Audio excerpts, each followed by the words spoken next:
자, 신구약 전체에 게시된 주 예수 그리스도에 관한 진리. 자, 오늘은 이제 창세기 마지막 시간입니다. 예. 여러분 아주 그동안 이렇게 따라오시고 또 같이 공부하시느라 너무 이렇게 고생 많으셨는데, 창세기를 통해서 우리가 예수 그리스도에 관한 진리들을 이제 다 살펴봤습니다. 이제 마지막으로 살펴볼 인물은 바로 유다입니다. 예. 자, 그래서 오늘은 이 유다에 대해서 한번 살펴볼 텐데요. 오늘 본문 말씀은 창세기 49장 거기 8절부터 아마 12절까지 보겠습니다. 지난주에 제가 설명드렸다시피 이제 야곱이 임종 전에 이제 각자 아들들을 놓고 마지막 날들에 관해서 예언을 합니다. 그렇죠? 그러니까 여러분도 다 배우셨겠지만 마지막 날들이 했을 때는 이게 어떤 한 사람의 생의 끝을 말하는 게 아니에요. 예. 예언적인 의미로 마지막 날들은 주님이 오시기 직전입니다. 예. 그래서 재림과 연관되어 있다 이렇게 보시면 됩니다. 자, 그래서 그러니까 이 여기 아들들에게 했던 말씀은 그 아들들 당대에 성취됐다고 보면 안 되고 이 아들들로부터 앞으로 이어질 그 지파와 연관된 예언이다 보시면 됩니다. 그래서 오늘은 이제 유다 지파, 이 유다에 대해서는 어떤 예언이 있는지를 한번 볼 텐데요. 이 유다 지파의 예언이 굉장히 중요합니다. 왜냐하면 이 유다에게 한 예언의 말씀이 곧 예수 그리스도, 그것도 뭐냐면 왕이신 예수 그리스도를 여기서 증거하고 있기 때문이에요. 예, 그래서 오늘 주제가 이제 왕이신 예수 그리스도를 보여주는 유다입니다. 자, 어떻게 보여주는지를 한번 살펴볼 텐데요. 자, 일단 8절부터 12절까지를 제가 먼저 읽겠습니다. 유다야, 유다가 이제 차례된 거죠. 너는 내 형제들이 찬양할 자라. 내 손이 내 원수들의 목을 잡을 것이요 내 아비의 아들들이 내 앞에서 절하리라. 유다는 사자의 새끼로다. 내 아들아, 내가 먹이를 놓고 올라갔구나. 그는 몸을 구부리고 웅크림이 사자 같고 늙은 사자 같으니 누가 그를 성나게 하리오. 홀이 유다에게서 떠나지 않을 것이며 실로가 오실 때까지 입법자가 그의 발 사이에서 떠나지 아니하리니 그에게 백성의 모임이 있을지어다. 그의 어린 나귀를 포도나무에 매고 그의 나귀 새끼를 선별한 포도나무에 매며 그의 옷들을 포도주로 빨고 그의 의복을 포도의 피로 빨아도다. 그의 눈은 포도주로 붉을 것이며 그의 이는 저주로 하얗게 되리라. 이렇게 말씀을 하고 있습니다. 자, 지금 우리가 한번 이 말씀들을 읽어봤는데 여러분 여기에 나오는 용어들이 좀 많이 익숙할 거예요. 일단 눈으로 여러분이 보셨을 때 가장 먼저 유다는 찬양과 연관됐다 나오죠. 찬양. 그리고 9절에 보면 사자가 나와요. 그렇죠? 그리고 10절에는 홀, 실로, 입법자 이런 말이 나옵니다. 그리고 11, 12절 참 우리한테 굉장히 익숙하죠. 포도주, 포도나무. 그죠? 포도주 하면 피지요. 그렇죠? 그래서 여기 있는 모든 용어들을 봤을 때 예수 그리스도와 다 연관되어 있다는 것을 우리는 발견할 수 있는 겁니다. 그렇죠? 네, 그래서 이 유다와의 관련, 유다에게 한 그 예언의 말씀에 예수 그리스도가 굉장히 많이 나오는 거예요. 언급이 많이 되는 거예요. 왜냐하면 바로 예수 그리스도는 이스라엘 민족 중에서 어느 지파에서 나오는 거예요? 유다 지파에서 나오기 때문이에요. 바로 이 유다의 후손 중에서 이제 최고의 왕이신 예수 그리스도가 나오기 때문이다 이거죠. 예. 그래서 이 유다가 태어났을 때 지어진 이름 자체도 굉장히 의미심장한 거죠. 그렇죠? 자, 오늘 그래서 이 유다를 한번 살펴볼 텐데요. 먼저 그 교환해 보시면 첫 번째, 자, 유다라는 말의 정의부터 한번 먼저 보겠습니다. 자, 그 밑에 괄호 1번 보시면, 자, 유다라는 말은 찬양을 의미한다 이거예요. 그 단어 뜻 자체도 찬양을 의미해요. 야곱이 이제 첫째 부인이 레아잖아요. 레아가 이제 처음에 아들들을 낳을 때 넷째 아들을 낳을 때가 유다입니다. 그 유다를 낳으면서 레아가 했던 말이 주를 찬양한다라는 말이 나와요. 그래서 유다라는 이름이 붙여진 거예요. 이 넷째 아들한테. 그래서 여기 나왔던 찬양이란 말에 따라서 그의 형제들이 그를 찬양하게 될 것이다 라는 거예요. 아까 8절 읽었잖아요. 유다, 너는 내 형제들이 찬양할 자라 그랬죠? 유다가 찬양을 하는 게 아니라 유다가 형제들로부터 찬양을 받는다라는 거예요. 다시 말하면 형제들 중에서 최고 높아지는 거는 어느 지파 누군 거예요? 유다 지파라는 거죠. 자, 물론 교환을계서 보면 유다는 당시 요셉 앞에서 형제들을 대신하여 절했다 이거죠. 그럼 유다가 처음부터 높아져야 되는데 그게 아니라 오히려 어떻게 보면 요셉 앞에서 절을 했죠. 예. 유다는 형제들을 대신해서 자기를 먼저 무릎 꿇고 낮췄죠. 처음에는 그랬습니다. 그러나 그렇게 한 이후에 이제 그는 어떻게 돼요? 다시 바뀌어지는 거죠. 그의 형제들에게 절받을 위치에 이제 있게 되는 겁니다. 처음에는 자기가 절을 했죠. 그러나 이제는 자기가 절을 받을 위치에 있게 된다는 거죠. 그래서 여기 야곱이 예언한 대로 내 형제들이 찬양할 자라 이거예요. 너는 그걸 얘기하는 거죠. 자, 그러면 찬양, 이렇게 어떤 영광, 이것을 받는 것은 누가 받는 거죠? 왕이 받는 거예요. 말하자면 유다 지파에게서 앞으로 왕이 나온다는 것을 여기서 우리가 살펴볼 수 있다는 거죠. 그렇죠? 자, 그러면 밑에 괄호 2번을 보세요. 장자권은 요셉에게 주어졌지만 이스라엘을 통치할 최고 지휘자는 누구에게서 나와요? 유다에게서 나온다라고 이렇게 나옵니다. 자, 거기 역대기상 5장 1, 2절 제가 교환에 거의 표시해놨죠? 보시면 이스라엘의 맏아들은 누구예요? 르우벤입니다. 근데 거기 보면 그가 맏아들이었으나 그의 아버지의 침상을 더럽혔으므로 그의 장자권이 이스라엘의 아들 요셉의 아들들에게 주어졌더라 이거죠. 예. 그러므로 그 계보가 장자권을 따라 계수될 것이 아니니 이는 유다가 그의 형제들보다 뛰어났으며. 자, 장자권이 요셉의 아들들에게 주어졌다는데 근데 정작 뛰어난 건 누구예요? 유다가 뛰어나다 이거죠. 그에게서 최고 지휘자가 나왔으나 장자권은 누구에게 있었다는 거예요? 요셉에게 있었음이더라 이렇게 말씀을 하고 있습니다. 자, 그래서 우리가 예전에 아마 제가 설명드린 적이 있었는데 이제 야곱이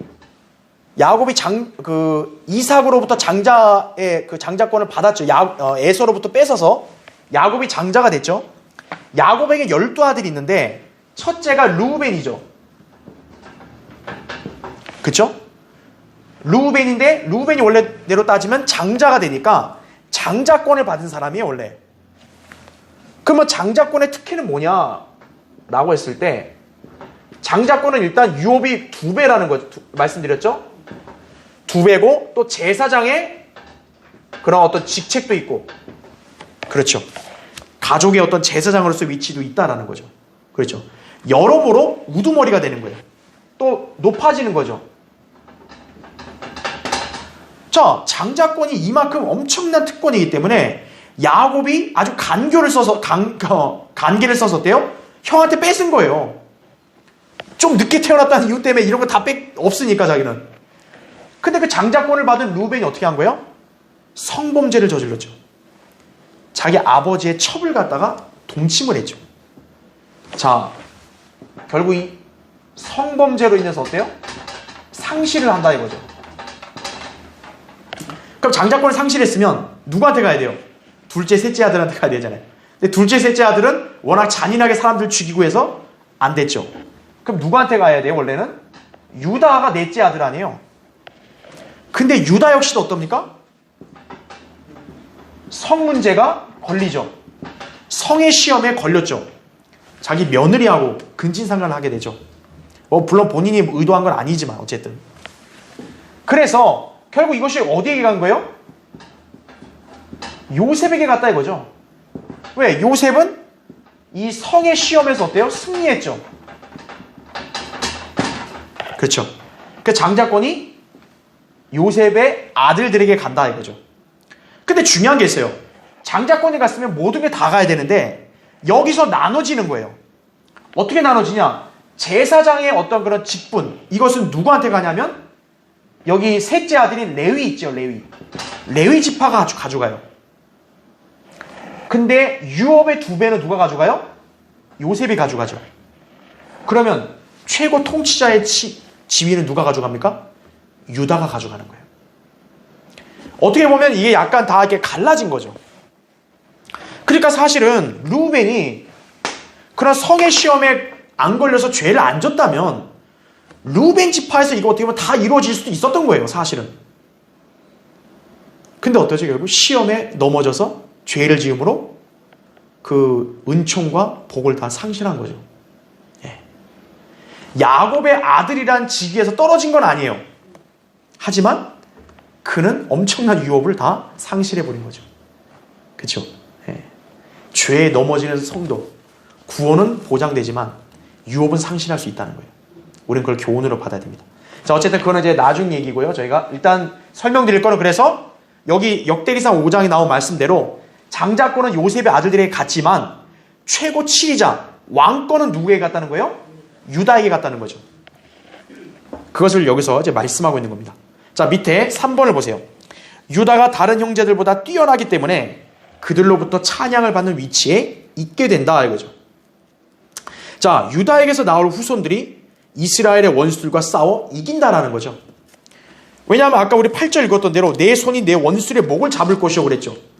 그러니까 이스라엘의 원수들을 대항하고 싸우고 물리치고 이기는 그런 놀라운 능력과 그 다음에 승리, 이것을 유다가 이룬다라는 거죠.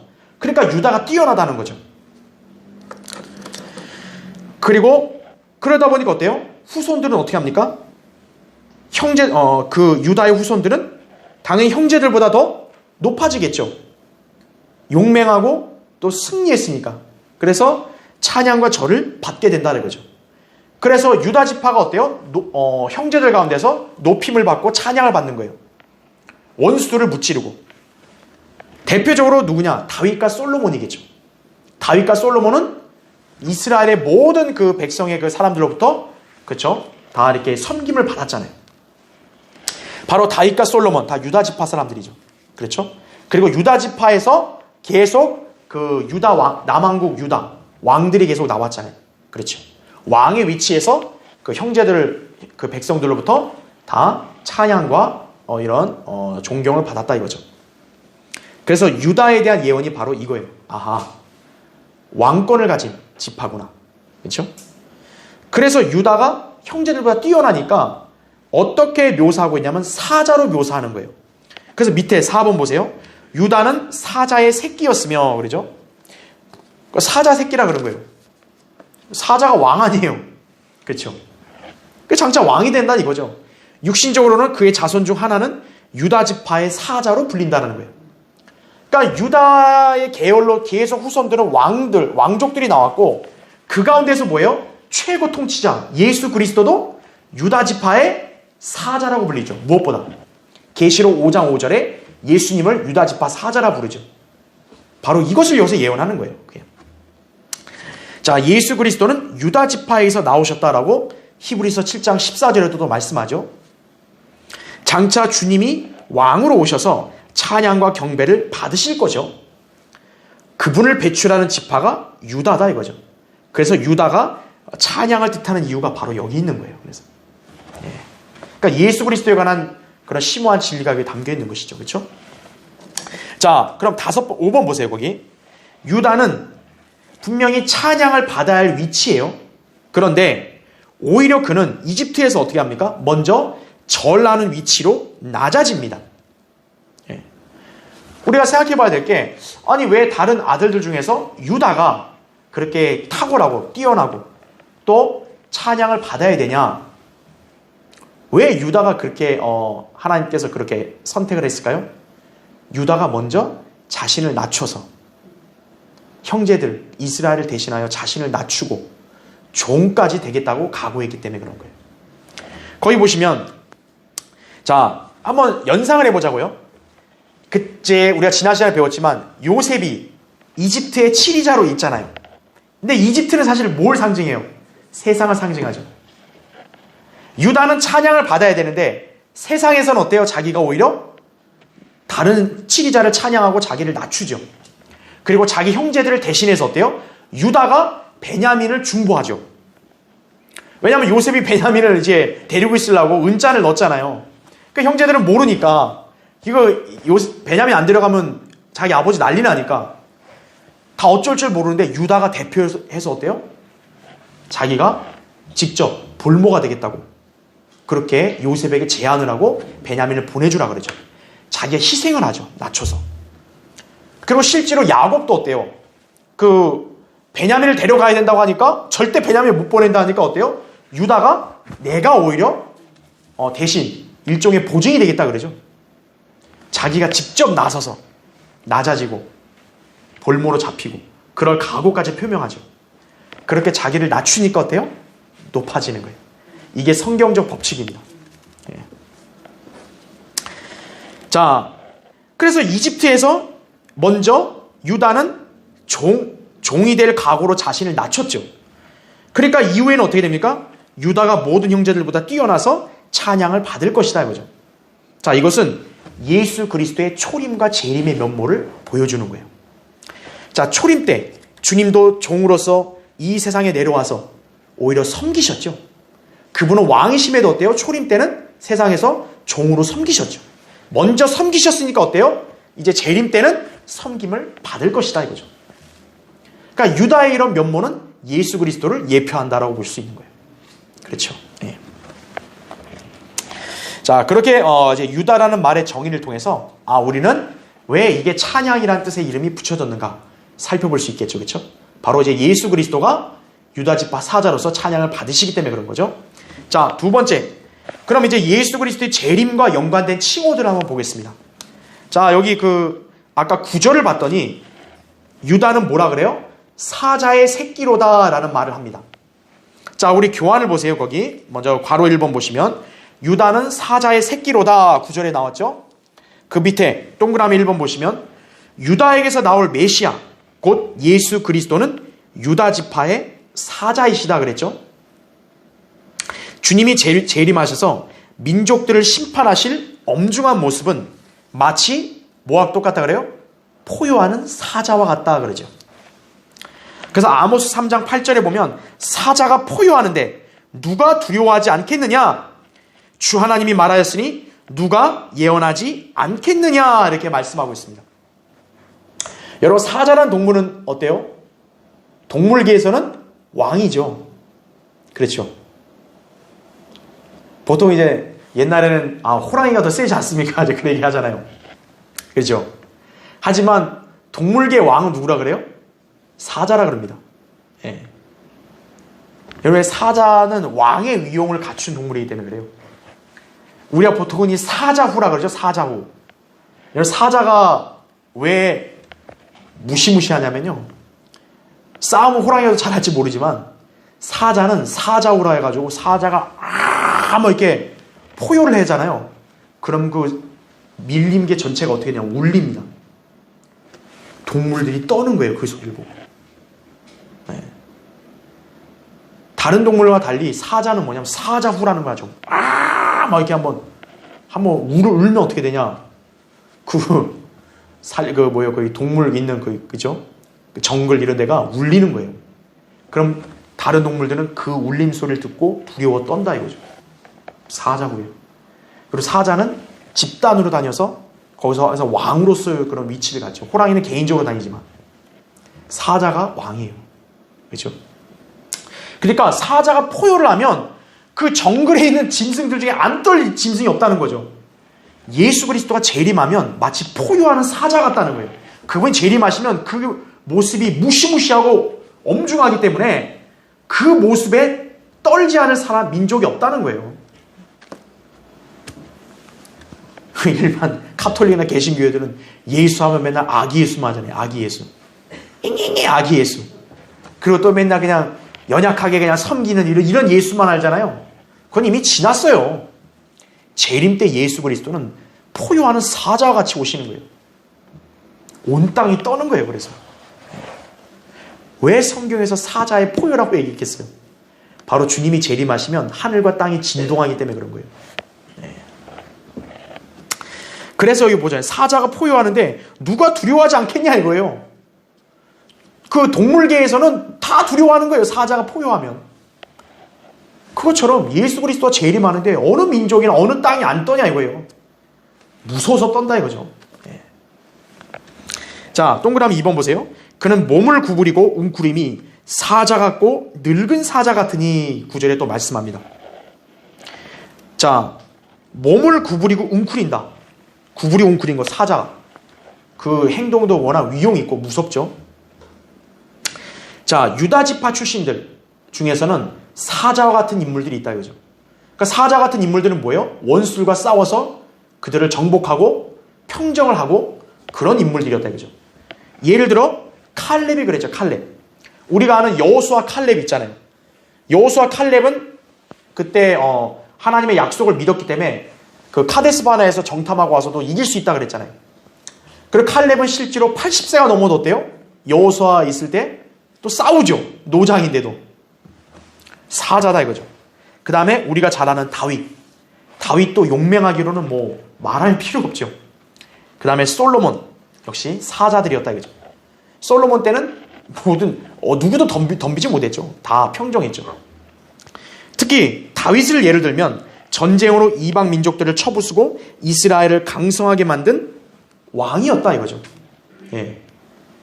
사실 솔로몬은 어떻게 보면 자기 아버지 다윗이 다 정복하고 평정해놓은 그 왕국에서 화평을 누렸다면 다윗은 그런 자기 아들 솔로몬이 화평의 왕국을 누릴 수 있도록 기반을 닦은 왕이죠. 그래서 어때요? 주변 민족들을 다 전쟁으로 이렇게 다 정복하고 짓밟았죠. 그러니까 다윗의 그런 모습은 사자이신 예수 그리스도의 아주 정확한 예표가 되겠죠. 예. 우리가 나중에도 배우겠지만 사실 이제 요셉이 예수 그리스도의 예표가 되는 부분이 상당히 많죠. 근데 예표의 정확성을 볼 때는 다윗도 역시 빠지면 안 된다고요. 다윗은 선지자, 제사장, 왕 그 세 가지 직분을 다 가진 예수 그리스도를 아주 잘 예표하는 인물이에요. 예. 그러니까 다윗도 유다 지파 사자다 이거죠. 그렇죠? 자, 동그라미 3번 보세요. 주님의 재림은 사자가 포효하는 것과 같이 묘사되는데 이거죠. 그러니까 우리가 알아야 될 것은 휴거는 비밀리에 이루어지죠. 하지만 재림은 공개적으로 이루어지는 거예요. 그 사자가 포효할 때 얼마나 어마어마하겠어요. 그 굉음이나 그 떨림이. 그러니까 재림은 공개적이라고요. 다 보는 거예요, 이제. 네. 하지만 우리 교회가 휴거될 때 어때요? 비밀리에 오시죠. 그러니까 도둑같이 오신다 그러잖아요. 그죠?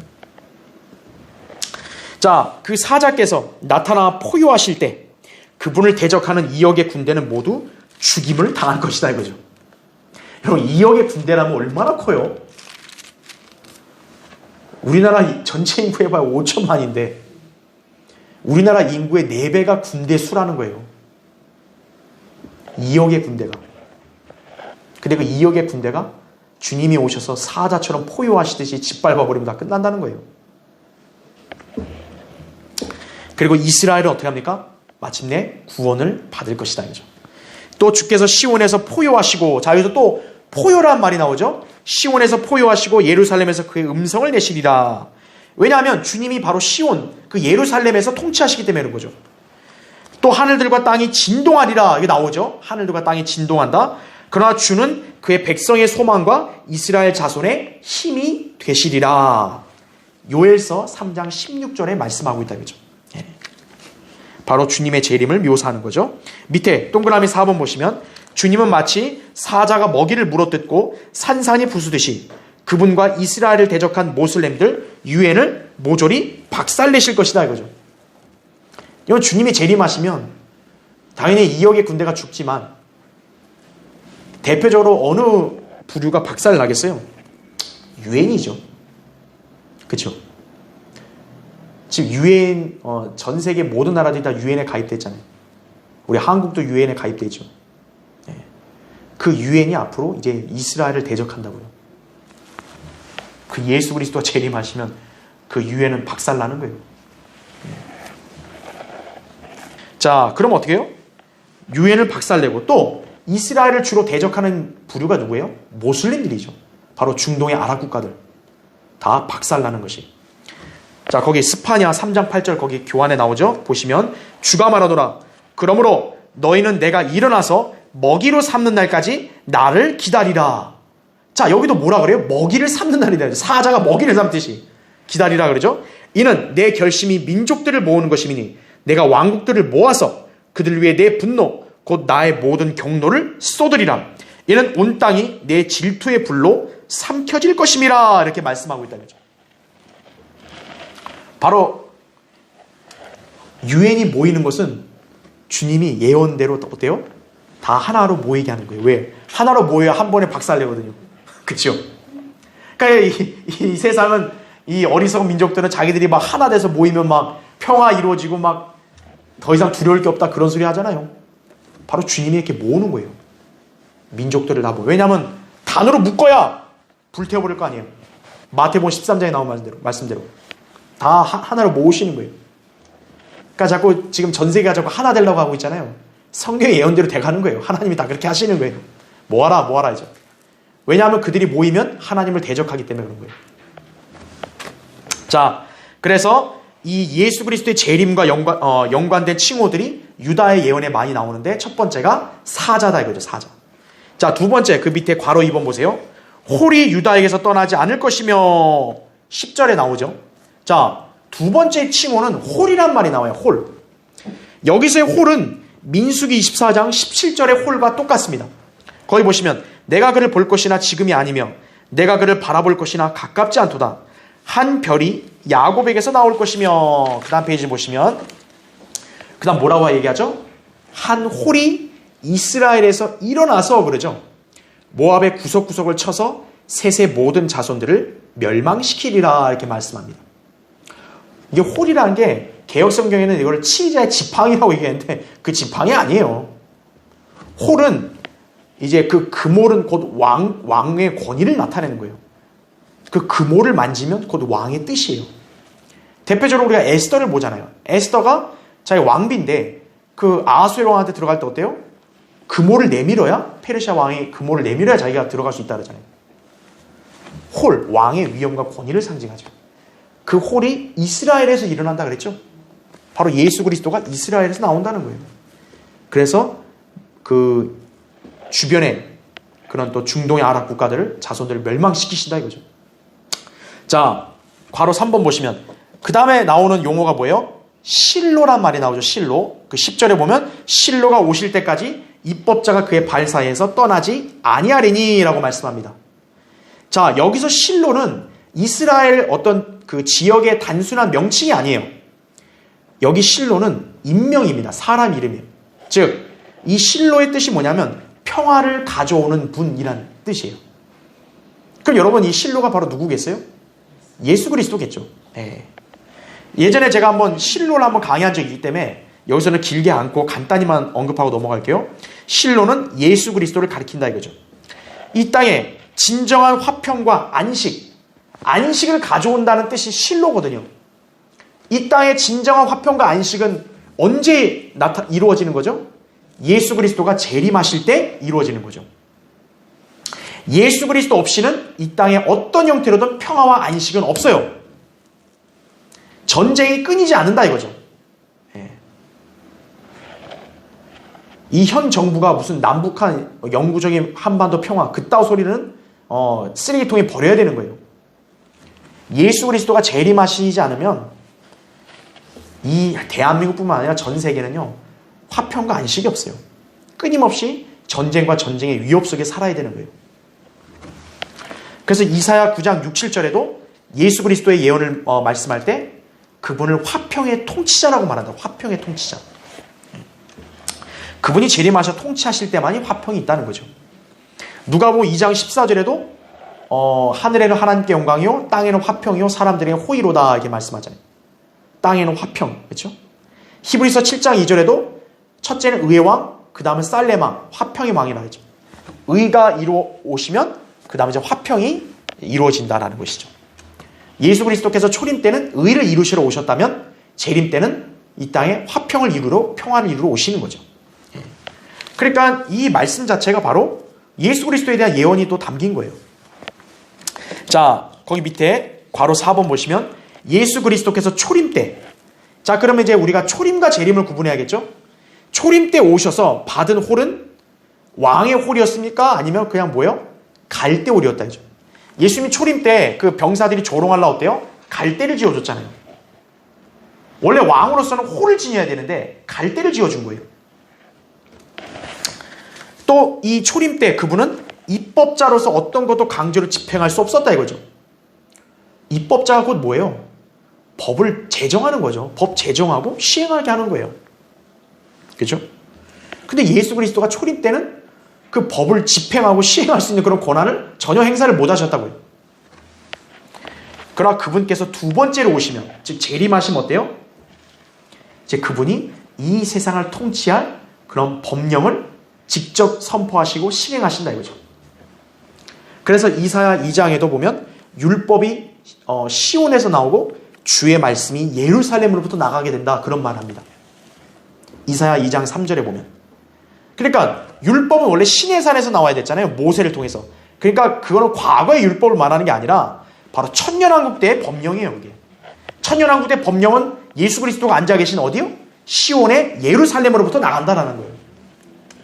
그분이 재림하시면 이제 입법자로서의 권한을 행사하시는 거예요. 예. 자, 그래서 이 예언은 바로 예수 그리스도의 재림을 보여주는 것이다 이거죠. 자, 괄호 5번 보시면 그에게 백성의 모임이 있을지어다, 또 10절에 말하죠. 자, 유다가 찬양을 받고 그 유다를 통해 뭐예요? 유다에게 백성의 모임이 있다라는 거죠. 이게 궁극적으로 바로 예수 그리스도에게 적용되는 말씀인데, 자, 예수 그리스도께는 백성들의 모임이 다양하게 있습니다. 자, 거기 교환을 보세요. 이 예언은 첫째, 어디서 성취가 돼요? 십자가 사건에서 성취가 됩니다. 그렇죠. 요한복음 12장 32절에 보면 모든 사람을 내게로 이끈다 그랬어요. 주님이 승천하시면. 두 번째로는 어디에 성취가 돼요? 교회의 부르심에서 성취가 됩니다. 그러니까 쉽게 보면 우리 교회도 뭐예요? 주님의 백성 아니에요. 주님의 이름으로 우리는 모인 거 아니에요. 그렇죠? 자, 세 번째는 언제일까요? 이스라엘의 회복에서 성취가 된다 이거죠. 이스라엘 회복되면 역시 뭐예요? 그 이스라엘도 예수 그리스도께로 모인다 이거죠. 네 번째는요, 천년왕국 때 이방 민족들의 회심이죠. 역시나 이방 민족들도 천년왕국 때 뭐예요? 다 예수 그리스도께로 다 전부 나아가서 경배해야 돼요. 스가랴 14장에 보면 만약 경배를 안 하면 그 지역에 비가 안 와요. 그럼 못 살죠. 그렇죠. 그러니까 천년왕국 때 가까스로 유입된 민족들은 뭐예요? 매년 예수 그리스도께로 나와야 되는 거예요. 그분께서 경배 드려야만 그 땅에 비가 오고 사는 거예요. 경배 안 드리면 못 산다 이거죠. 자, 그래서 이 백성의 모임이 있을지어다, 이 말씀도 바로 예수 그리스도에 대한 예언이다라고 우리가 볼 수 있겠습니다. 자, 그러니까 지금 이 유다의 예언들 중에서는 예수 그리스도의 재림과 특히 연관되어 있는 비중 있는 진리들이 많이 있죠. 그렇죠? 자, 이제 마지막 세 번째 보겠습니다. 초림과 재림이 동시에 발견되는 유다에 관한 말씀이에요. 자, 이것은 우리가 지난 시간에 여러분 제가 요셉을 강의할 때도 분명히 얘기한 적 있죠. 쉼표, 콤마 하나를 갖고도 뭐예요? 2000년 간격이 차이가 난다 그랬죠. 성경은 구절 사이도 몇천 년 간격이 나올 수 있고, 한 구절 안에서 콤마 하나로도 뭐예요? 2000년 간격을 건너뜁니다. 초림에서 재림으로 바로 건너뛰는 거죠. 제가 지난 시간에 그걸 설명드렸기 때문에 여러분 아실 거고요. 지금 유다에 대한 말씀도 마찬가지예요. 거기 11절 한번 보세요. 11절. 그의 어린 나귀를 포도나무에 메고 그의 나귀 새끼를 선별한 포도나무에 매며. 그러면서 뭐가 있어요? 쉼표, 콤마가 있죠. 그의 옷들을 포도주로 빨고 그의 의복을 포도의 피로 빨았도다, 이렇게 말씀합니다. 자, 11절에서 뭔가 성격이 좀 달라지는 거예요. 앞에 부분은 뭡니까? 어린 나귀가 등장하고 포도나무에 메고 나귀 새끼를 선별한 포도나무에 맨다, 그 말이 나와요. 나귀 새끼라는 말이 나와요. 근데 그 뒷부분은 뭐예요? 옷이 뭘로 젖어요? 포도의 피로 젖었다. 뭔가 아주 굉장히 두렵고 약간 섬뜩하죠. 예, 성격이 다릅니다. 자, 그래서 거기 교환을 보시면 먼저 괄호 1번. 그의 어린 나귀를 포도나무에 메고, 그러니까 제가 쭉 설명드렸죠. 이 구절에서 쉼표 하나를 사이에 두고 초림과 재림이 함께 예언되고 있다라고 했습니다. 자, 밑에 괄호 2번 보세요. 어린 나귀, 곧 나귀 새끼라고 나오죠. 이것은 분명히 초림 때 예언이죠. 언제예요? 예수님이 종려주일 때 이제 나귀 새끼를 타고 예루살렘에 입성할 때, 그때 무리가 호산나 호산나 이렇게 외쳤잖아요. 바로 그때 초림 때 성취가 된 거죠. 그래서 그 마태복음 21장 5절 거기 보시면 너희는 시온의 딸에게 말하라. 보라, 너의 왕이 내게 오시나니 그는 온유하여 나귀 곧 나귀 새끼인 어린 순하기 위해 타셨도다 이렇게 말씀합니다. 자, 여기 나온 말씀이 뭐냐면 너의 왕이 오시는데 온유하다는 말을 해요. 그리고 나귀 새끼를 타셨다 그래요. 분명히 성취가 됐죠. 그러면 이 구절이 성령님께서는 구약의 스가랴 9장 9절의 성취라고 이렇게 인용하시면서 증명하셨잖아요. 한번 볼까요? 우리 스가랴 거의 9장 9절 한번 찾아보세요.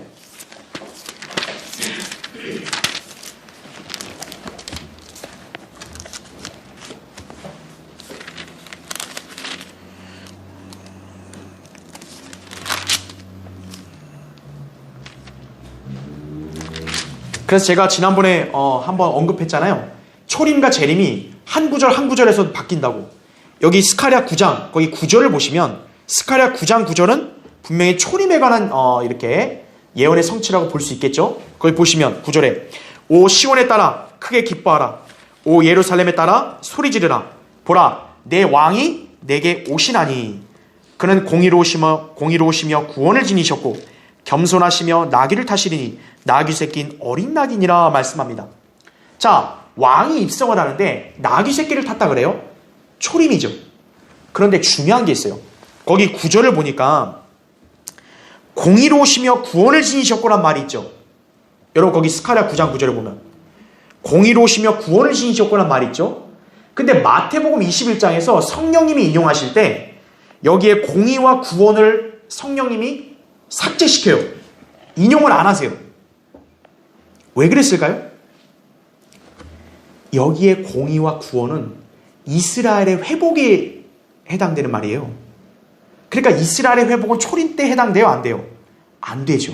그러니까 성령님이 그래서 초림 때 인용하실 때는 공의로우시며 구원을 지니셨다는 말을 그래서 빼신 거예요. 그래서 그거를 아셔야 합니다. 그렇게 따진다면 이 한 구절에도 벌써 초림과 재림이 어때요? 섞여 있는 거죠. 그래서 여러분이 성경을 나누어서 올바로 나누어서 공부해야 된다는 거예요. 그러지 않으면은 여러분이 예언에 대해서 혼란이 오게 되는 거죠. 이 구절 초림 때인데 공의와 구원? 그러니까 이 여기서 구원을 신약성도 구원을 해석하면 곤란하다 이거죠. 예. 여기서의 구원은 이스라엘의 민족적인 회복을 말하는 거예요.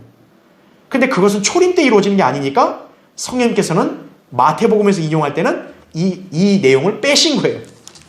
그러면서 그 다음 거기 10절을 보면 10절에는 계속 뭐가 나와요? 병거를 말을 끊어버리고 전쟁의 말도 끊어지리라. 이방에게 평화를 말한다 그러죠. 온 땅에 이방의 평화를 이루실 때는 바로 언제예요? 재림 때죠. 그러니까 이 구절을 우리가 올바로 잘 나누어서 봐야 된다라는 것이에요. 그렇죠? 자, 그래서 이 스가랴 9장 9절에서의 그 예언이 초림 때 나귀 타고 입성하신 것으로 성취됐다 이거죠. 근데 이 나귀 타는 것은 스가랴 때문만이 아니라 뭐예요? 훨씬 이전인 창세기 때부터 유다 때부터 나온 거예요, 이게. 그러니까 성경이 얼마나 참 놀라운 책인지 우리가 알아야 된다 이거죠. 예. 자, 그 밑에 그 괄호 3번을 보세요. 자, 그래서 아까 초림 때는 나귀 새끼, 초림 때에 성취되는 거죠. 근데 3번을 보시면 그의 옷들을 포도주로 빨고 그의 의복을 포도의 피로 빨았도다. 자, 여기 나오는 말이 의복, 옷이 뭐예요? 포도주로 젖었다는 거죠. 피로 빨았다는 거죠. 피에 적신 옷을 나타내죠. 예수님의 옷이 피에 적실 때는 언제입니까? 재림 때죠. 성경에서 포도주는 피를 상징하기 때문에 그분의 옷이 피에 적셔 있는 모습, 재림 때 그분의 대적들을 짓밟으시면서 그들의 피가 옷에 튄 것을 말한다라는 거죠. 그래서 계시록 14장에 보면 예수님이 재림해서 아마겟돈 때 민족들을 짓밟는 걸 뭐에 비유해요? 포도주 틀에 포도를 짓밟는 거로 비유하죠. 그렇죠. 왜냐하면 포도주가 피를 상징하니까. 그렇죠? 그래서 거기 한 번 더 찾을까요? 이사야 63장 보세요. 이사야 63장 거기 1절을 보시면요.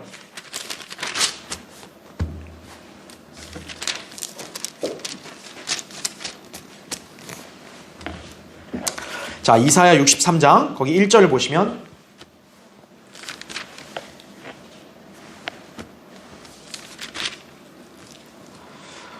보스라에서 물들인 옷을 입고 에돔에서 오는 이가 누구인가? 그의 의복이 화려하고 그의 능력의 위엄으로 거니는 이가 누구인가? 의로 말하는 나니 구원할 능력 있는 나로다. 자, 2절을 보세요. 어찌하여 내 의복이 붉으며 내 옷이 포도즙 틀을 밟는 자 같은가? 이거죠. 지금 여기 나타난 능력과 위엄으로 거니는 이가 왜 의복이 빨갛냐 이거예요. 자, 그랬더니 3절 보세요. 나는 홀로 포도즙 틀을 밟았고 백성 중에 나와 함께한 자가 아무도 없었도다. 나의 분함으로 그들을 밟고 나의 진노함 속에서 그들을 짓밟으리니 그러면 그들의 피가 내 옷에 튀어서 내가 내 의복을 모두 얼룩지게 할 것이라. 이는 복수의 날이 내 마음속에 있고 내 구속의 해가 오기 때문이라. 이렇게 말씀하죠. 바로 재림 때 그분이 짓밟으면 어때요? 아마겟돈에서 그 민족들 짓밟아버리면 피가 튀는 거죠. 말 곱비까지 찬다. 1200 스타디온까지 간다 그랬죠. 그 피의 양이 얼마나 무시무시하겠어요. 그렇죠? 바로 주님의 재림을 이 유다의 예언의 말씀에서 언급하고 있는 것이 바로 옷이 포도주의 피로 빨았다는 것은. 그렇죠? 자, 4번 보세요. 괄호 4번. 예수님께서 초림하셨을 때 그분은 선지자로 오셨죠. 초림 때 물론 왕국을 시현하려고 오시기도 했지만 사실 초림 때는 선지자로서의 역할을 하셨다 이거죠. 따라서 그분은 문자적이고 물리적이며 눈에 보이는 통치를 거부하고 대신 채찍질을 당하셨다 이거죠. 매 맞으시고 조롱당하시고 모욕을 당하시고 그 다음에 왕관을 써야 되는데 뭘 써요? 가시면류관을 쓰시고 그리고는 십자가에 못 박히셨다 이거죠. 선지자의 역할을 수행하시는 동안 인간들의 악행에 대해서 그분은 입을 열지 않으세요. 여러분, 사람이 누가 자기에게 악을 행해봐요. 가만히 있을 수 없죠. 근데 주님은 입을 열지 않으셨고 또 모욕을 모욕으로 갚지 않으셨죠. 또 자기에게 저질러진 죄인들의 모순된 행동들을 견뎌내셨죠. 히브리서 12장 3절의 대로. 왜냐하면 주님은 십자가의 죽음을 통해 탄생할 우리 많은 백성들, 우리를 보시고 즐거우셔서 그 모순된 행동들을 다 견뎌내셨다 이거죠. 초림 때 그분은 바로 그러신 거예요. 그러나 5번 보세요. 그분께서 재림하실 때는 그분은 자기를 거부하는 자들을 내리치실 것이다 이거죠. 아기 예수 이런 거 아니에요 이제. 재림 때 그런 소리 했다가는 그냥 박살나는 거예요. 예루살렘과 군사 독재 정권을 세워서 그분을 흘겨보거나 혹은 쳐다보기를 거절한 자들은 곧바로 불못으로 내던져지게 될 것이다 이거죠. 김정은이 독재체 그거와 비교 안 되는 거예요. 예수 그리스도가 오시면 철권 독재 정치를 하시는 거예요. 근데 그 독재 정치에 반발하면 어때요? 바로 지상의 불못으로 빠이빠이 던져지는 거예요. 그분이 이제 곧 오신다 이거죠. 그렇죠. 자, 그래서 벌써 주님의 초림과 이 먼 훗날의 재림에 대한 예언이 유다에게 주신 말씀에서 벌써부터 드러난 거예요. 그래서 우리는 이 창세기라는 책을 통해서도 예수 그리스도가 난 진리를 정말 잘 발견할 수 있다는 거죠. 자, 결론적으로요. 우리는 성경의 시작책 창세기를 통해 주 예수 그리스도에 관한 진리들을 살펴보았습니다. 예수 그리스도께서 탄생하시기 오래전부터 그분에 관한 진리들이 이렇게 다양하게 제시되어 있다는 것은 바로 성경이 그분을 증거하는 책임을 나타내는 것이다 이거죠. 처음 책 창세기에서 예수 그리스도에 관한 예언들, 예표들이 많이 언급되었기 때문에 이후의 책들에도 역시 유사한 예언이나 모형 등이 등장하게 된다 이거죠. 그래서 창세기의 진리를 잘 공부하면 이후의 책들에서도 예수 그리스도에 관한 진리를 이해하기 더 쉬울 것이다 이거죠. 이제 우리가 다음 시간부터 계속 또 다른 책들로 또 예수 그리스도에 관한 진리를 볼 텐데 창세기가 처음 책이다 보니까 성경은 처음 언급된 진리들이 그대로 일관성 있게 이어집니다.